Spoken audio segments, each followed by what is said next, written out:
বিয়ে করলেন জনপ্রিয় সঙ্গীতশিল্পী ও অভিনেতা তাহসান। দেশের জনপ্রিয় কণ্ঠশিল্পী ও অভিনেতা তাহসান খানের সঙ্গে বিয়ে করেছেন রোজা আহমেদ।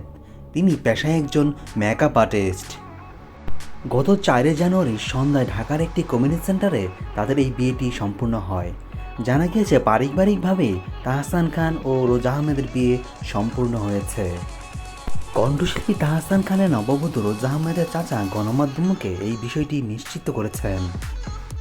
রোজা আহমেদের চাচা মনা আহমেদ গণমাধ্যমের সঙ্গে কথা বলেন। এই সময় মনা আহমেদ বলেন, দুই পরিবারের উপস্থিতিতেই তাদের বিয়ে সম্পূর্ণ হয়। তবে রোজা আহমেদের সঙ্গে তাহসান খানের আগে থেকে পরিচয় ছিল কিনা সেই বিষয়ে তিনি কিছুই জানেন না। তবে দুই পরিবারের সদস্যদের উপস্থিতিতেই তাদের বিয়ে সম্পূর্ণ হয়। মনা আহমেদ আরও জানিয়েছেন, 2022 সালে মা ও ছোট বোনকে নিয়ে যুক্তরাষ্ট্রে পাড়ি জমান রোজা আহমেদ।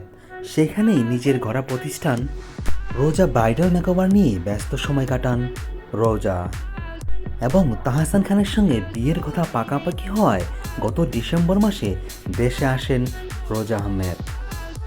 এবং পূর্বেই নির্ধারিত হওয়া তারিখ অনুযায়ী রোজা আহমেদ ও তাহসান খানের বিয়ে সম্পূর্ণ হয়।